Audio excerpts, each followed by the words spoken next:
Right, so today I'm doing a new series. I'm interviewing pros or very well-known people in the SAP community. Today I'm with Hop Top Off it. players, top Top players, players, top top, players. top Because Hop's a top players. player. Yep. Hi, hi, Say hi, hi. hi, everyone. Yep, Hop's a bit camera shy, as we all know. I'm super shy. I'm so nervous, dude. Yeah, I'm the so nervous. 20 viewers scare him. Anyway, so we'll have a few general questions, and then we'll have questions that revolve around coaching, and then maybe some questions since Hop's been in the server for a fair bit. We've asked some like older questions. The first, Ask away. to start off like a basis, how did you get into Super Auto Bets? Or how did you get into the competitive community of Super Auto Bets? Well, I started playing because I am a fan of Ludwig and Northern Lion, so I started playing the game. They were both playing it, and then I was in a Stan stream, actually. This was right around when Stans was running his tournament, the big tournament that Vengar won over Onet, because Onet bought the cupcake. I don't know if... hopefully Onet watches this so he hears that. But I was in chat, and Cass was also in chat talking with Stans about competitive Super Auto Bets. And I was like, that's interesting. Like, I should look into that. And so I found the server, and I don't know, it went from there.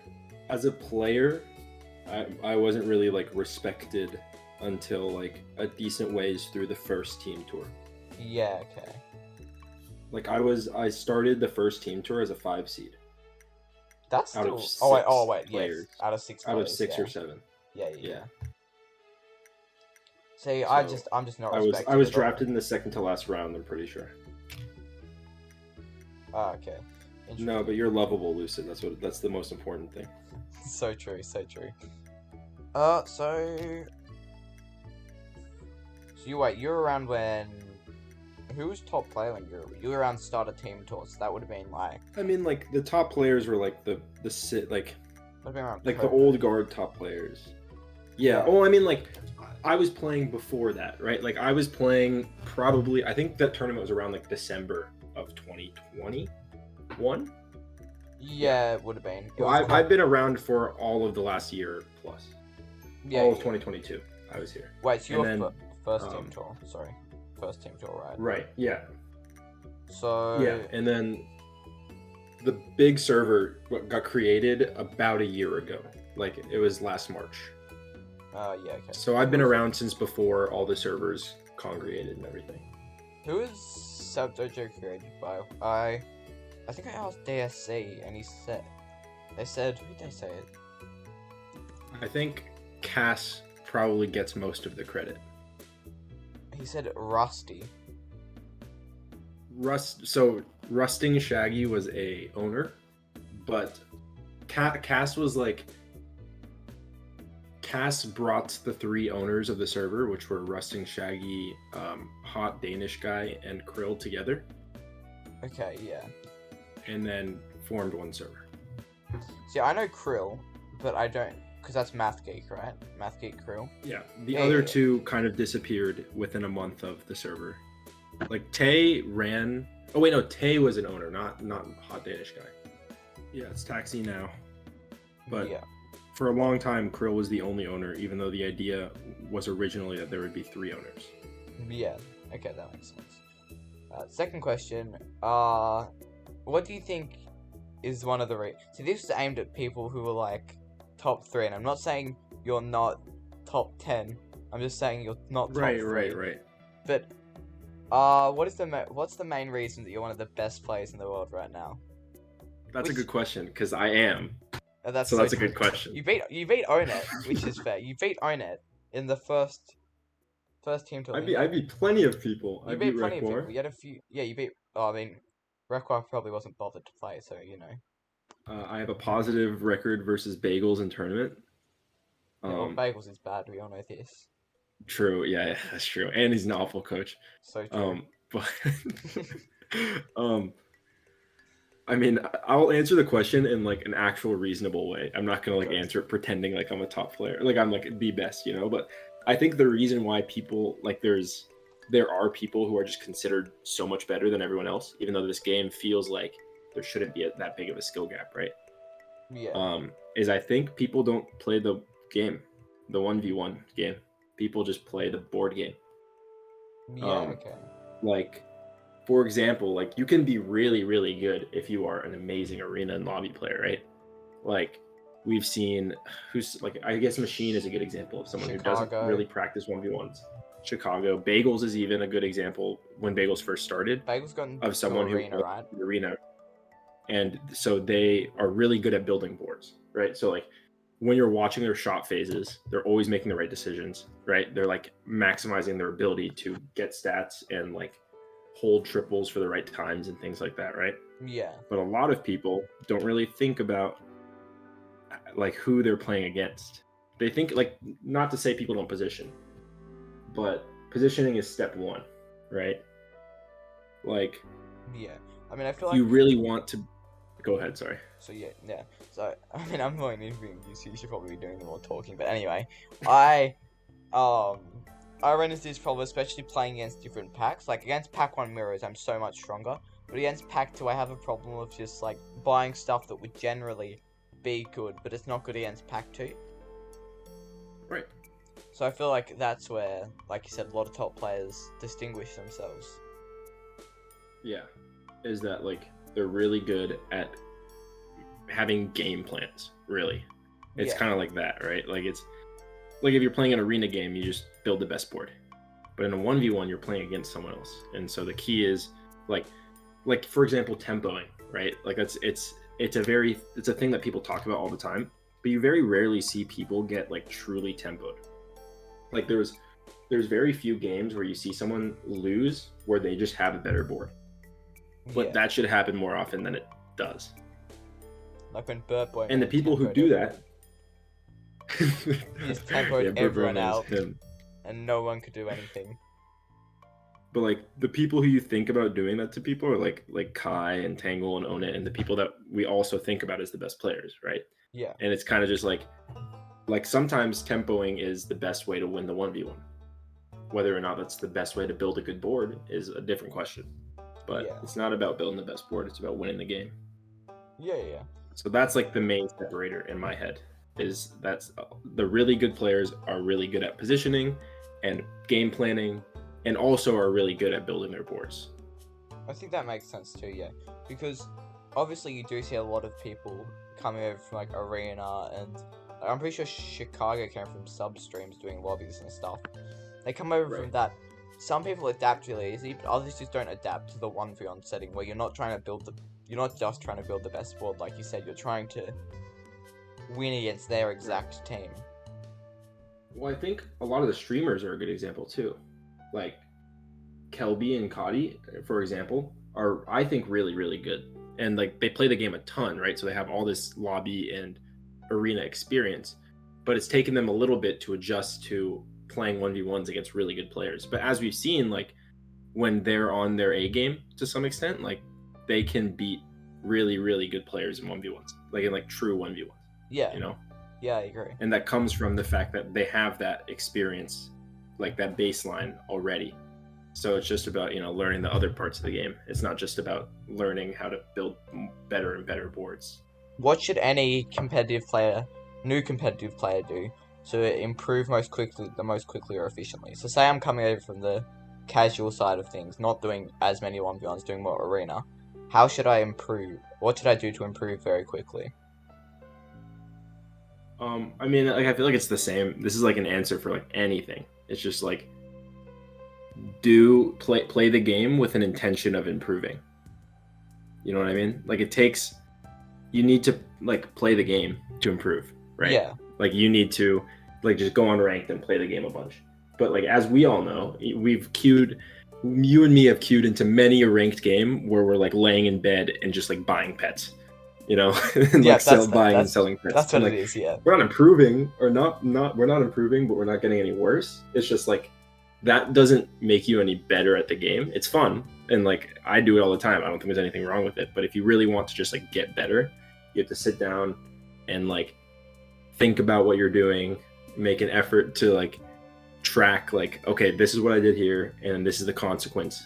Like I bought this thing on turn 3 and this was my big decision, right? Like turn 4 I had a huge decision to save this triple or take this triple so that I could have more gold, here's the consequence of it. Now you have to like think about like, was that worth it? And if it wasn't, the next time, you know, you do something a little bit better. I think that's. And I mean, like, you can really kickstart improvement by like learning from someone else. Yeah. You know, like there's certain things like breakpoints, like the idea of breakpoints and positioning, and the idea of just like, here's how you be efficient with these lines of buying pets, and like even at the most basic level, like this is what's good in a 1v1, this is what's bad in a 1v1. Like you can learn those things super fast by just talking to people. But if you want to self-improve, it's really about being an active thinking player as you play. I think also not actively thinking is one of the reasons I sometimes just do so shit in sets. It's because, and Nob agrees with me on this too, sometimes I just go full autopilot mode, like I'm playing a game of ranked and just don't care, and I just won't like fully think through my decisions. Exactly. And that's what I mean, I remember like it was 2 seasons ago maybe, and like I just started streaming, and I wasn't really like, I was good at the game, but I wasn't really considered anything like threatening, I guess. Like I was never beating top players. Yeah. And I remember like I was playing a set, and I did like the Hop Kodo thing where I pretended to be Markoto. Yeah. And then I remember after the set, Markoto was like, you know, like that was the best game you played.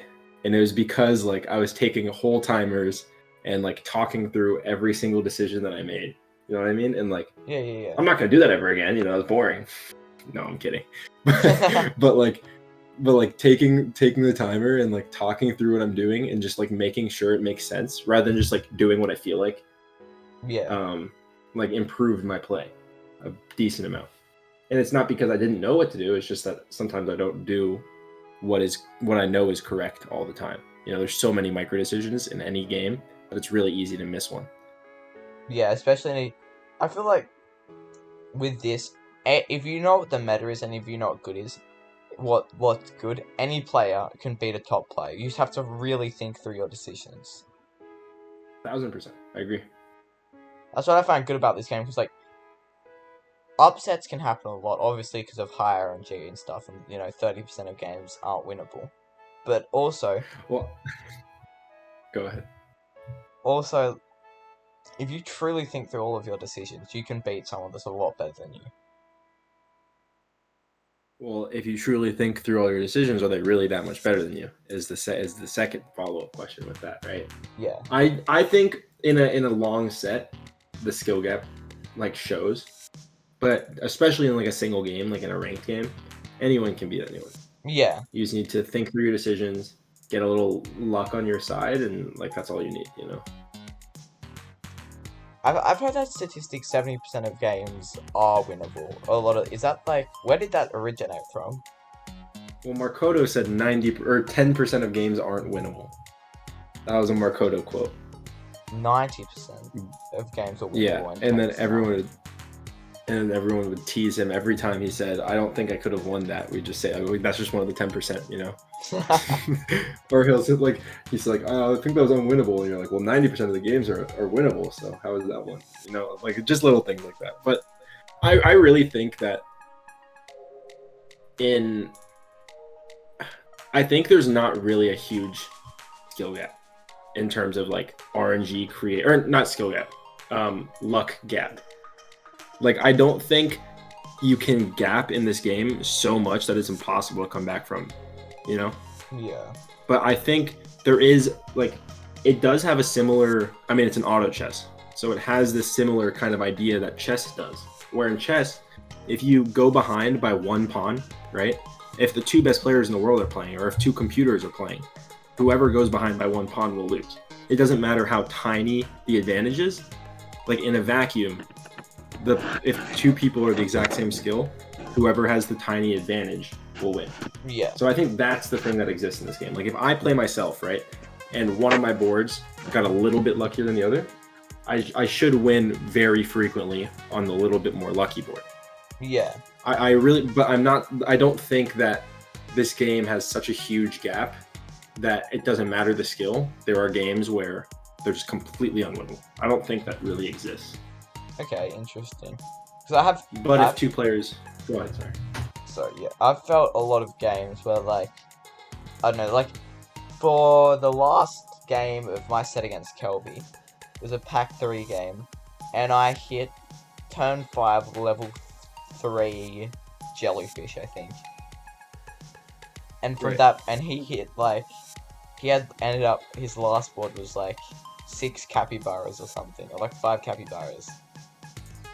I feel like from his point of view, no way in the world is he winning that. Sure, but like, because you guys, what I'm saying is like, if there's a huge skill gap, Yeah, that can make up for the luck gap. I'm just saying, like, I don't think the luck gap is bigger than the skill gap in this game. So Yeah, like, okay. if you can get a certain amount more lucky, it doesn't matter how much worse you are. Yeah, Does that make sense? I Like, agree. if you and Kelby are about even, right, or you and Kelby are very similar skill, then those small advantages will Matter. go a lot further. Yeah, okay, yeah, that makes sense. Yeah, that makes a lot of sense. But like, you can't fault a game that has some RNG in it, and if two players are the same skill, the RNG takes effect. Like, that exists in like almost every game. Yeah. Okay, yeah, that makes sense. I understand that now. Alright, on to the next question, which is so I think it's called a Immortal game, right? A game that is that what it is? Yeah. I wanna know what your That's a Immortal funny game question. is. Let's hear it. My immortal game. Yeah, let's hear it. My immortal game is when I played Lucid in ranked and beat him that one time. So true. Not a fate I something. don't know. I'm trying to think, like, what game did I feel like I played? Like, I mean, like, obviously the screenshots of me hitting double level 3 horse is like hilarious.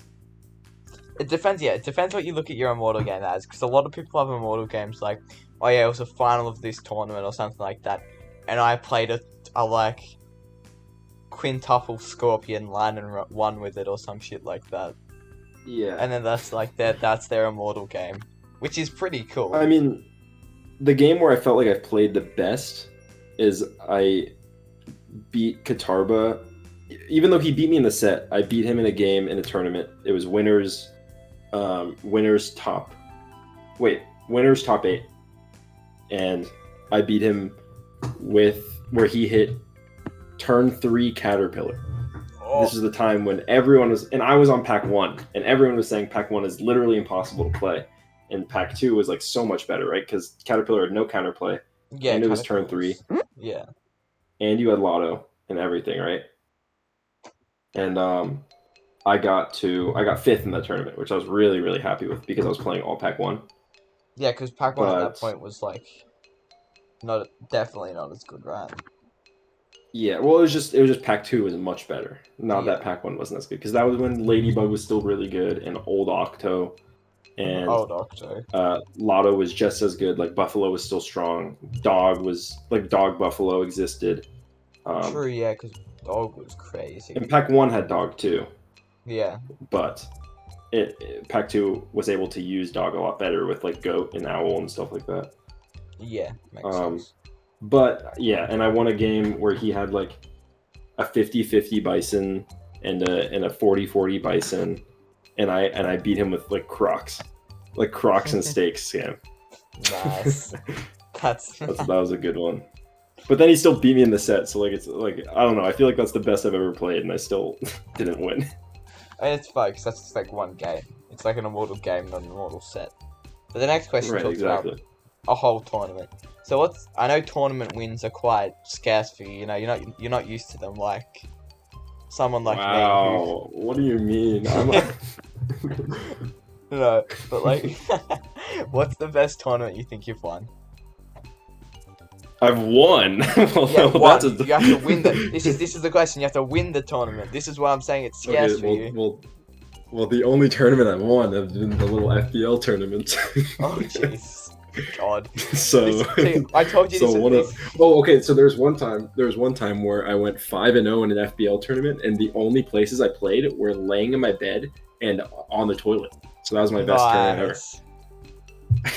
I woke up at like 9. I was like a little hungover. It was like way too early, but I set an alarm like earlier in the day because I knew I was going out, and I was like, whatever, I'll just wake up for this FBL tournament. I want to play in it. And then I didn't realize my alarm was set, and so I woke up at like 9:30, and I like had gone to bed probably like 3 a.m. the day before, or I mean not even the day before, like 6 hours before. Yeah, And then true. I like I don't know how I won, but I beat like a bunch of people. I beat like Casil and Echo and Equi and two other FBL tournament got people, Yeah. and it was fun. I mean, But I you did just. get second in the dojo, so I'll shout that one out too. Oh yeah, yeah. Although I You didn't did really get. think I played that Was it well. second to Damon? Who won that? To Kai. Kai. That's what it was. But I didn't really play very well. Like it was best of threes, and I kind of just like beat people like that didn't really feel like amazing wins. You know what I mean? Yeah, I get what you mean. It's Like like I just won. it's like the Bard tournaments where who'd I beat? I beat Skunkle first round because it was a best of one, and I just played Pack 2 and 1 in a Bard tourney. And it doesn't really feel that good, you know? Like it was like that. Yeah. But and then I got like thrashed by Kai. I think Kai 4-0'd me in like 30 minutes. That's in the rough. final. That's rough. But I guess that's my highest placement in the tournament. Yeah. Alright, who do you think? But go ahead. Who do you think the best player is right now?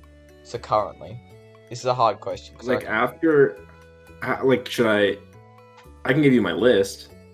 Okay, yeah, I'll have a list. So number one is me. Nice. And then number 2 is Tibby. So true.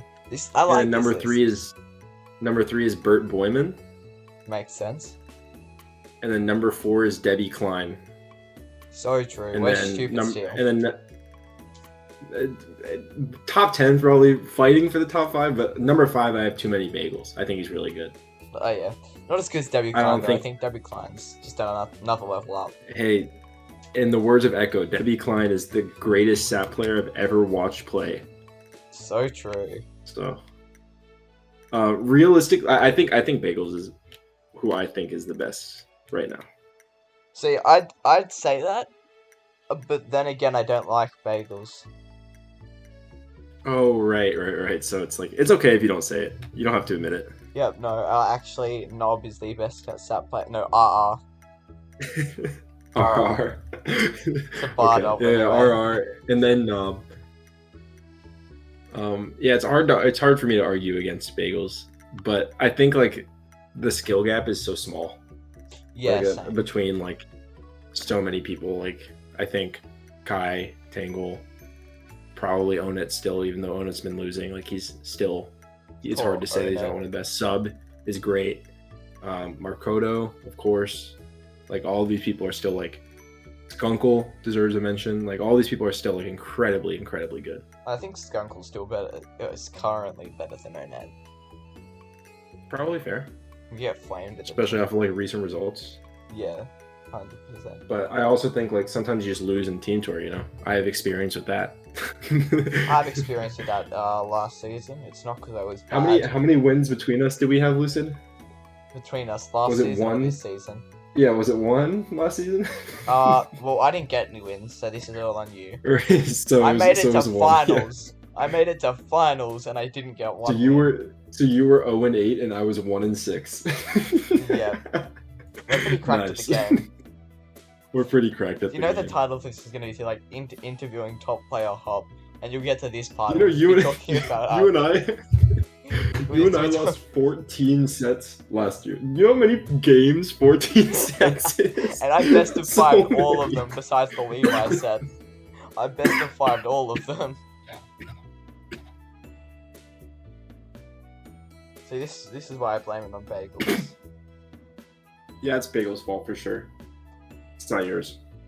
No, never. Well, I never thought it was my. I liked bagels until Bard. I was in a VC with Bard, and Bard was like, "Yeah, not to like leak DMs or anything, but bagels called you uncoachable." Yeah, he deserved that. Getting back around to him, he deserved it. He shouldn't talk about Lucid like that. And I was just like, "Damn, I sort of like this guy, and now he called me uncoachable, and now I'm winning. So fuck bagels." How rude, right? Okay, so realistically, I'm blaming it on not myself because I can't do that. Never. Of course, it's not your fault. No, it'd never be. I'm So blaming whose it fault else could it be? You have to on blame it on someone else. Blaze. Blaze. I mean, that's a good scapegoat. I don't know. I'll ride with you there. Because Blaze, right? I played with Blaze so much. Like, me and Blaze were friends for a bit. And then Really? he was like, yeah, we played a bunch until he, like, went to die and then came back. But me and him were friends, and the way he taught me to play was just like force fish, force otter. Once you get fish and otter, level up, and force crab, meat bone crab. But this was back when like otter and fish were like crazy, and crab was crazy, badger was Yeah, of course. crazy. Crab meta. Crab meta. That was classic. Shout out Schliff, man. That was fun. So that was I think that's my favorite time ever in Super Auto Pets. When your whole game is Really? yeah. I don't know if it's like nostalgia in a sense, even though it was like a year ago. But I look back on that time very fondly because I'm like, man, I just get to force fish and otter, force crab. These are the days when my whole game is decided on turn 5. I think the game is so close to being good right now, honestly. I think the game is so close to being like the best balanced state it's ever been in. Same. I just think they need to work out Lotto and tier 5s. Yep. Just need to make Lotto a little bit worse. Because I think it's like Pac-Man tier 5 is a little bit worse. I think for a game, it's like very unhealthy for you to say this tier is so much worse than the one above it. I'm going to hold my pets until I reach that tier. Like, you know what I'm saying? Yeah. Well, I mean, like, mathematically, there will always be a better tier, right? Yeah, there has like, to be. There will always be, like, an optimal way to play where you're holding for a certain amount. But, like, I think one thing that, like, Markoto says is probably true is that none of us are, like, that good at the game. Like, I think if there's a robot that could play perfectly, it would beat us every time. It would beat anyone almost every game.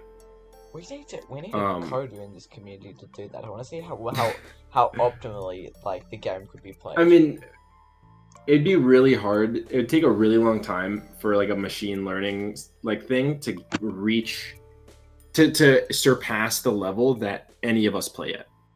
That would take a really long time because like the data it gets is all based on what we do. So like it would take a long time to reach its peak, and then to get better is like really difficult.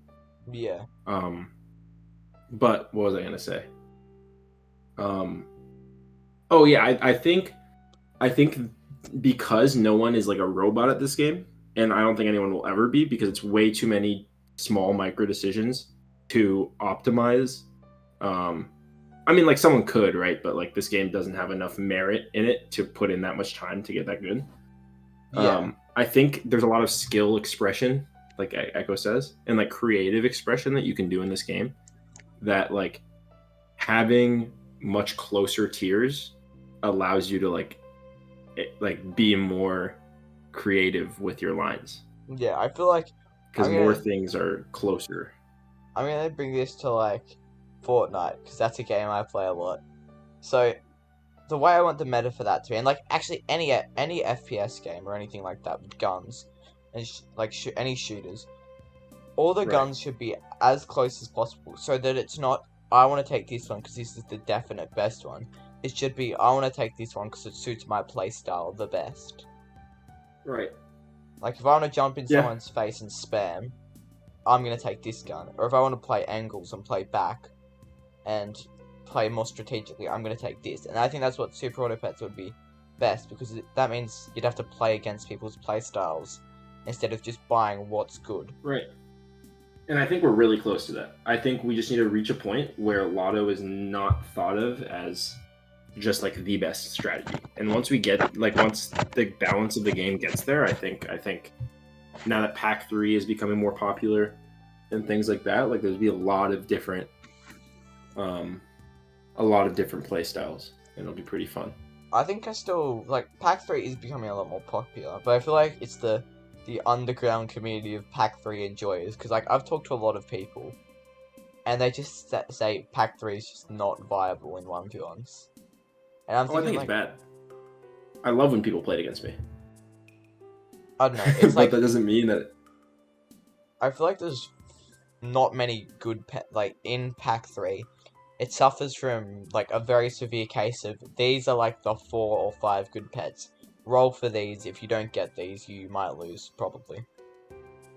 Yeah. No, I agree.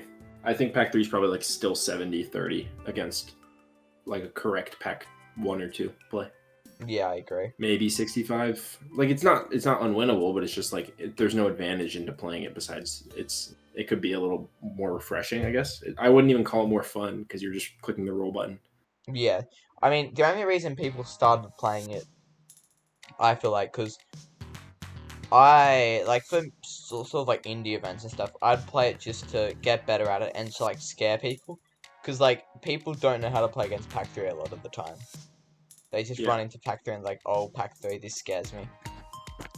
I mean, like, the best Pack 3 play started from just, like, really good players getting bored. Like, Bard and Onet were playing a lot of Pack 3 unranked because they didn't really want to play the other packs anymore. That's how I started. And that's when people first started seeing Pack 3, like, winning games. You know, before that, it didn't really, like... It kind of went untouched for, like, a month after it released. Like, no one... I mean... People explored it, and then we're like, okay, this is just going to be worse than the other 2 packs. They're just going to lose to them all the time. I mean, like that's someone like Kai or Light, probably, were that's major what happened with contributors to that. That's happened with Pack 4, except I played it. I think I played one match against who was it? It was against someone in ranked. Pack 4 just came out. I was like, I can't wait to try this pack because I didn't play the test server. I'm like, this is gonna be so fun. They play Pack 1, I get annihilated. And I'm like, I'm never playing this pack ever again. To be fair, it's probably better than people think. Just because we have played Pack 1 for a year, and we've played Pack 4 for like 5 1v1s total, right? Yeah. So, like, of course Pack 1 is going to be having, like, Pack 1's going to have a higher win rate. I bet there's probably things, like, if someone decides to just, like, go in and, like, optimize a playstyle for Pack 4, like the XP builds / Salamander builds that everyone knew was good, but like no one really like played against a ton. You know what I mean? Yeah, I know what you mean. Like there's probably some things that it can do, but I think there's not really enough good pets in that pack to even warrant playing it against Pack 3. And I think Pack 3 is just a lot better than Pack 4. Yeah, I agree. Pack 3 with like the Onet and Bard stuff, how they used to play Pack 3 all the time. It was like for one part until Bard did the it was found out for the doubling and stuff in the team tour. What would happen was I'd wake up, I'd like do some small stuff, I'd get onto Discord and I'd see Onet and Bard in a call playing Pack 3, and then they'd been in there for like 6 hours and I'm just in there watching them play Pack 3. They just do bus runs. They just did bus runs in Pack 3 mirrors. That's all they did. It was so funny. It was enjoyable though. Yeah. I think that's where Onet learned a lot of his Pack 3 too, from Bard. Yeah, Bard is really good at it. I know Bard started off Pack 3, then Onet followed, and then everyone else started sort of picking it up a bit more. Mm-hmm. I still think, even though Bard thinks the game's shit and hasn't played him forever, I still think he'd be one of the best Pack 3 players. Still probably one of the best players, since you don't have to, practice this game continuously to be good. Yeah, I think he sucks, so. Alright, next question. Who do you think is the best all-time player? Like, not including me? You can include yourself. Okay, then I'd probably say... Like, what are we asking here? Like, most long-term success? Or, like, greatest peak? No, I think this player... If they were playing right now and they were still peak, would they beat everyone? Like, this is the player that played probably, like, the best at their peak and played for, like, a fairly long period. I mean, like, of course, it's like... I think the answer is of course not, right? Because, like, I think people are just all better at the game right now. Yeah, okay. So like it's hard for me to say that like Fengar a year and a half ago would beat everyone right now because Fengar's probably just as good at the game as he was a year and a half ago or better, but he's not beating everyone, you know. Yeah, But a year and a half ago he was I beat Fengar so a few much better times. yeah, right. Like in a year and a half ago he was so much better than everyone else. Yeah. It's just he doesn't like grind this game. Okay, then I will say for peak, I think Katarba.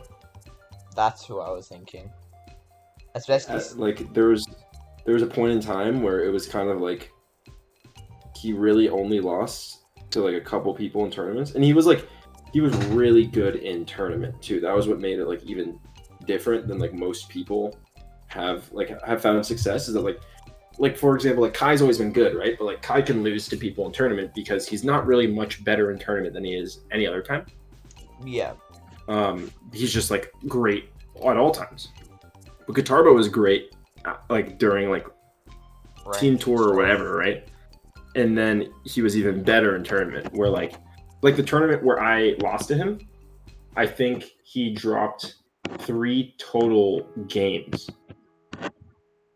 in a 64-man bracket. I think he went like his first match was 2-1 and then he went 3-0, 3-0, 3-2, 3-0, 3-0, 3-0. That's crazy. Like that's like I think that's ridiculous, and he did that in like a different tournament too, like another major. Yeah, that's just like... where he went on like a crazy undefeated run streak. Like it's just really hard to, especially since he even still plays now. It's like he's been very long term. Like, even though he doesn't play really well, I mean he's not like I think in terms of long term, it's probably Kodo maybe light. It's probably light or Onet to me. Oh yeah, true. Onet's been playing for a while. In terms of being considered a top 5 player for literally like as long as the community has been. Like Light has probably been a top 5 player for as long as the community has existed. I need to go do something. I'll be back in a sec. Okay. You alright? Hey guys, this is the video intermission. I'd like to thank our sponsors today. Shout out twitch.tv/Markoto SSBM. He's my favorite streamer, and he's probably your favorite streamer once you start watching him. So be sure to check him out. I'd also like to shout out Raid Shadow Legends. They did a lot for this video. They got me to fly out for the interview. They paid for my hotel. So it's a really nice thing for them to do to coordinate the times. And they're also an amazing game. If you've ever been interested in finding heroes, if it's kind of like a gacha game. If you're ever interested in those, you can get heroes and you can upgrade their stars. What are you self-promoting? So yeah, thanks Raid Shadow Legends. I appreciate you guys. Oh fuck. Yeah, that's the sponsored section of this video. Anyway. Yeah, I got the sponsors in. I come back and I see you talking, and I'm like, what's he doing?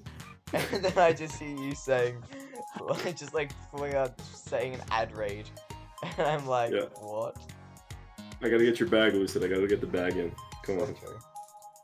Anyway, next question. At the high level, like at the top level, top 20, top 10, what do you think's the best pack to run? 2. Next question. Agree. 100%. I agree. I've argued with this, especially with Onet, for like the longest time. What is Onet? There's no way Onet thinks that Pack 2 is not the best pack right now. He's like, oh, what was it? I said, I want to learn how to play Pack 2 because I think currently at the high level, if you're not playing Pack 2, you lose more often than not. Or like, you can't do well. You can't do very well. Right. He thinks Pack 1's still viable. I just don't think it is.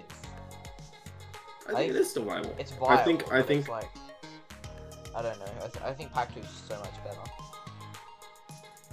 Yeah, I think it's better. I think it's enough better that you should always play it if all you care about is winning. Yeah, I agree. I don't know if this question, so the next question, I don't know if we'll differ your opinion, but what do you think is the best pack at the low level? to like my seed, the 8 seeds. I actually will say that Pack 1 is better to play. Actually, Pack 3 has some merit here.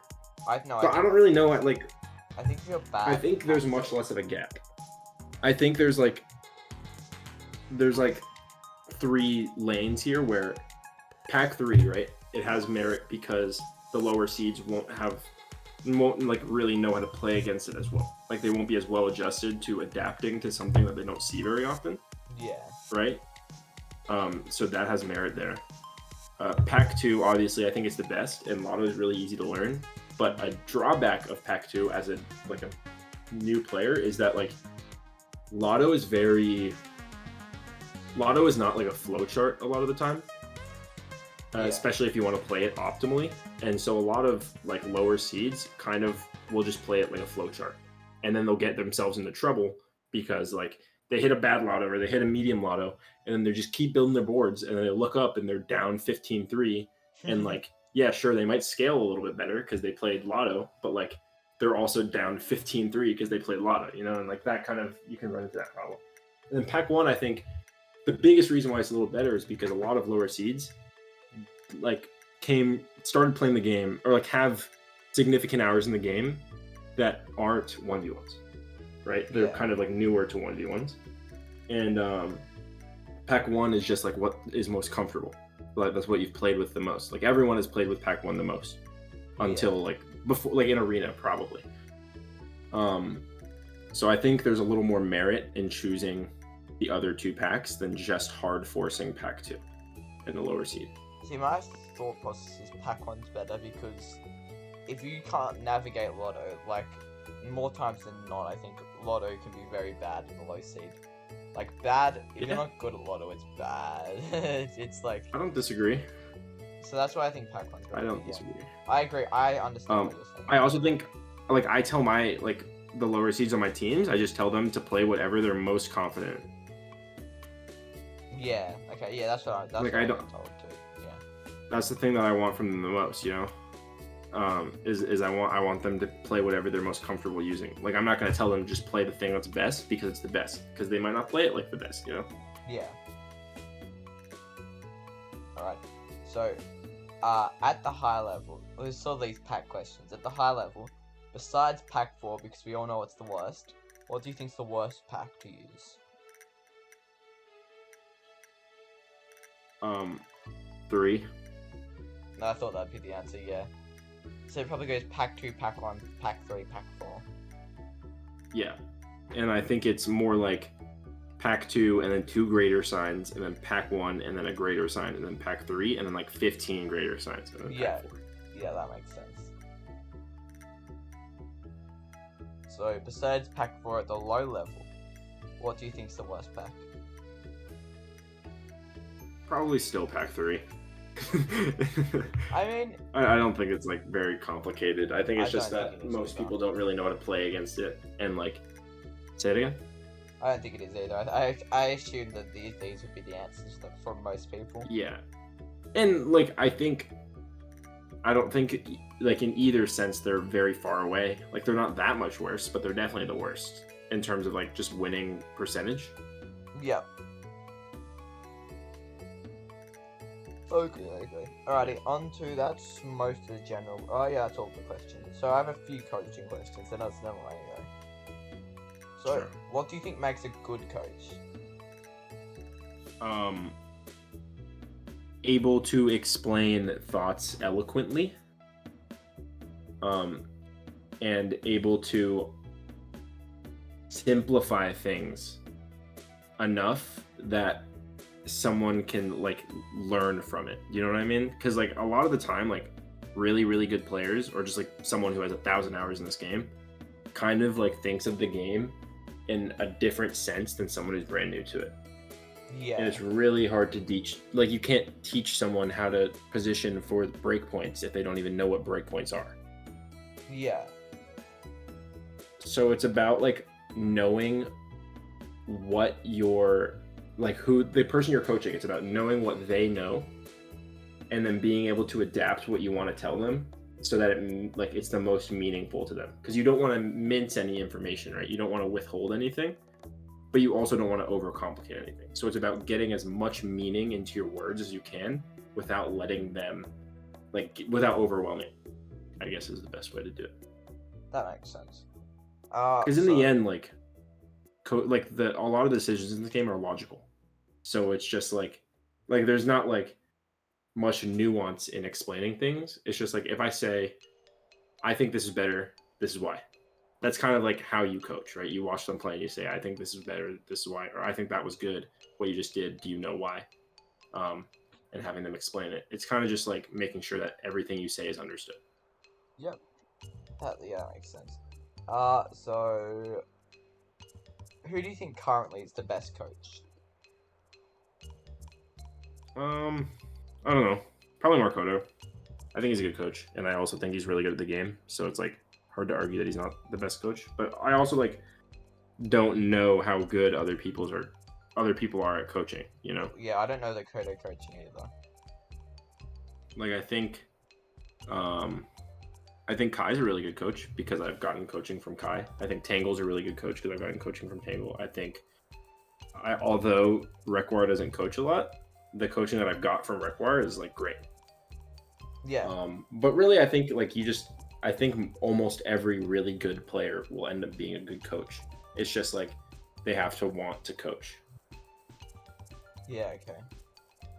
So how much do you think personality or your playstyle influences coaching? Because that's one of the main reasons Cass said to me. She was Bagels is not a bad coach, but your playstyle didn't fit in, and that was one of the reasons they stated. So what do you think? How do you think playstyle and personality plays into coaching? Well, I think it might be more that Bagels couldn't figure out how to tell you why things were good when he thought they were. You know what I mean? It's not just Bagels with me, because that was we just ignore that analogy. Just overall. Okay. Overall, how much do you think, say you're a more hard tempo player than scaling, if they're more used to sets trying to scale and you play harder tempo, Actually, do you think that I can go ahead, sorry, keep cutting you off. No, you go. Okay, I know exactly what you mean, because for example, I've sat in a call with Tibby and talked to him about gameplay stuff, and I've explained I really like not leaving the game up to RNG, right? Sometimes if you're sitting and looking at a board and your decision is, I could buy this and it's probably the 5th best option I could ever have here, out of the hundreds of options, it's really good, right? Yeah. But if I roll and I hit the 2nd best option or the 1st best option, it's so much better. It's double the value. So why don't I just roll to get it? I would never roll there. I'm never one to try to play for the best possible thing. I like to play for what I have in front of me. Okay. Right? So if there's a good thing in front of me, I'd love to do it. And so there's a lot of times where I remember telling Tibby oh yeah, I'd probably buy that there. And in his head he's really? It's definitely not the best thing to do. I think that's And I was but if you roll 3 times and get nothing, then buying that was so much better. But he's and he'll say things yeah, I trust you, that makes sense, but I don't know if I would ever do that on my own. You know what I mean? And so playstyle definitely does affect it, because your playstyle comes from just what you think. Yeah. Or not what you think, how you think about the game. And then if I'm coaching someone to a certain playstyle that isn't theirs, they won't end up making the decisions that I was telling them I think I would make, just because their brain isn't there. You know, that's not what they would think about. I think that definitely comes from some Onet coaching, because Onet's told me plenty of times before when I say, hey, this looks pretty good, and he's yeah, it's okay, but you want to go for this, and it's this is a lot better. But I usually don't play too greedy, and that's something he's told me a lot. It's if I'm not greeding for at least 2 tier 5s, I'm not greeding hard enough for tier 5s. Well, I don't think saving triples is I don't mean taking triples versus saving triples. You know what I mean? Yeah. I mean let's say you're hunting for a duck cell in pack 1. and you see like elephant, I don't know, like elephant peacock, and you're like, well, why wouldn't I just roll for swans or dodos or whatever? Or like, I mean, I guess swan I is feel the like best that's thing, good right? enough.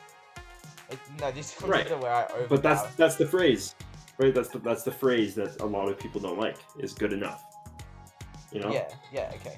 But I do get what you mean there. With like good enough, and people want the best. But the thing is, Right. Dodo, or I very don't close think, to the best. Dodo, I don't think is. This comes to where I think of the pets. I don't think Dodo, unless you get 2 of them, is playable. Because if you get 2 of them, Sure. it's playable. Because level 2 is still fine. It's like okay. If you like find 1 Dodo, it's not good enough. I think swans are too slow unless you have hard tempo, and I think peacocks are like very good if you play it right.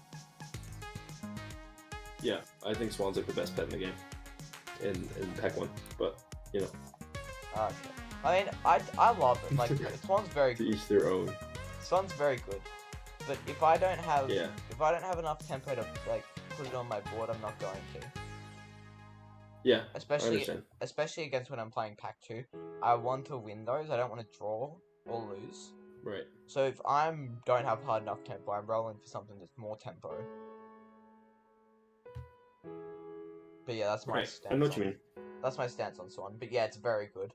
I take it 9 times out of 10 probably.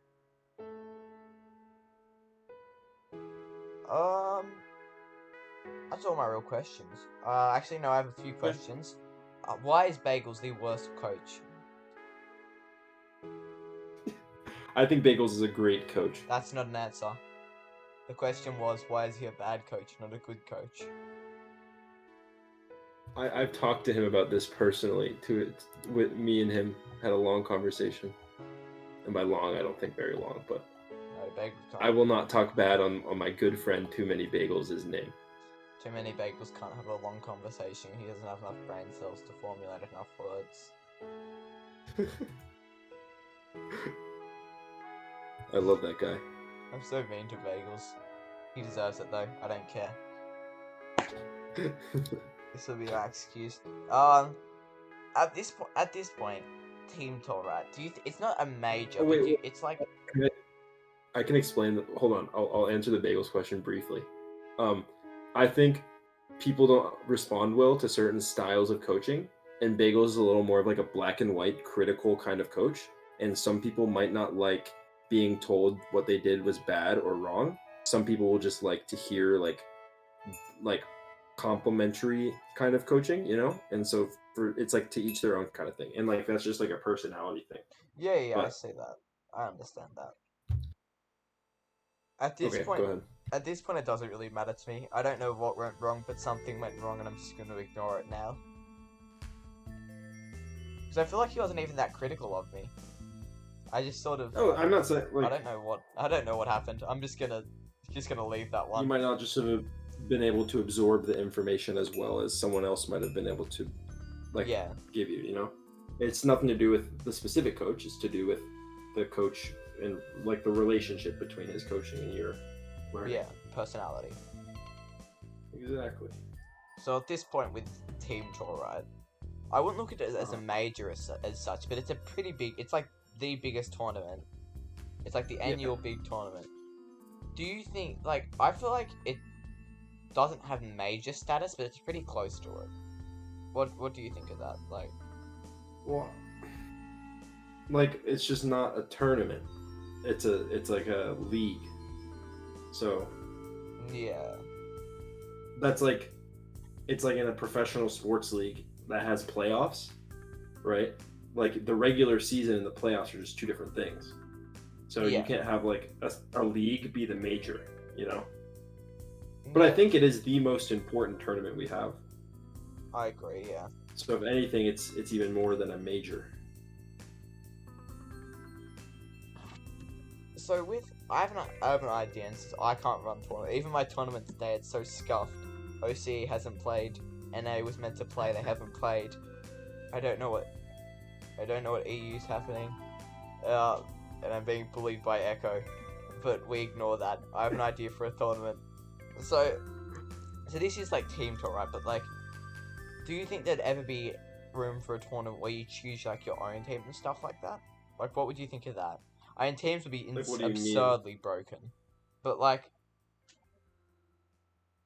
a team where you like Like a it's like team tour, but you get to choose your own team instead of it being a draft? yeah, this would be broken because you'd have like Bagels, Tangle, Onet, and this shit running around.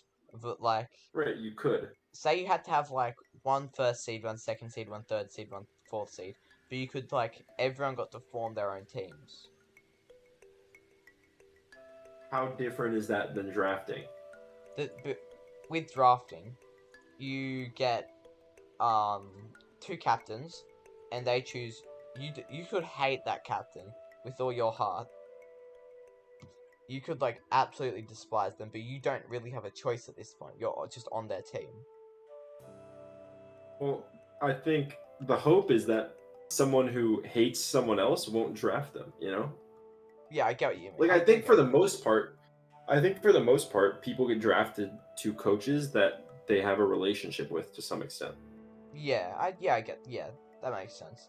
I don't know. It's just a thought. It's definitely not an idea that has been formed very well. So just a quick thought I've had Right. for a bit. Because, like, I think, like, is it Bagel's team that's really bad? Oh yeah, that was so bad. But I thought his No, picks like were this good. year. The Yeah, team that this. was really bad this year. Yeah, This yeah, it season. was Was that horrible. Bagels? Yeah, it was But, horrible. like, they all, like, they had a pretty good team differential. They just got unlucky, I think. And they all, like, like each other's company. And it shows that, like, the team tour is so much fun as long as your team is fun. And it doesn't really matter how much you win or lose. I mean, obviously, more fun if you win, you know? Oh yeah. But, like, no one's drafting just like a team that they don't want to talk to at all. I don't really think that exists. So Besides the AFKs, I don't that know. just never talked. I don't think it's a problem that needs to be solved. It's just. But I don't think it's a fun idea. Yeah. It'd be fun to like be on the same team as like everyone you'd want to be, you know. I know it's cool. You'd have to come up with because like, I think it would be more fun for some people if you got to choose like your like if I got to say all right, so say it isn't like teams of 9, say like teams of 5, to make it like smaller. Say I got to choose like Nob, Cass, me, and just like some of the people I probably like talk to the most. That'd be fun. But then again, you'd also have teams running around like Onet, Tangle, Damon, stuff like that. Blight. Right, like you'd have teams that are just like crazy. Yeah. I don't know how you'd fix that problem, but that's like the base idea that you need something to like. Well, I mean, I think that's just the hope of the draft, is that you can get on the team with all your friends. Yeah. Alright, well, this is all. Right. Thanks everyone for watching. Catch you. Good interview, yay. Next week will probably be I had fun. Bagels. Yeah, he had fun, and I'm not holding a gun to his head. He did have fun. Bye. Alright. Thank you for the time. Listen, see you, man. That's alright. Thank you for your time, for your video. Well, he's not in the call anymore. Bye.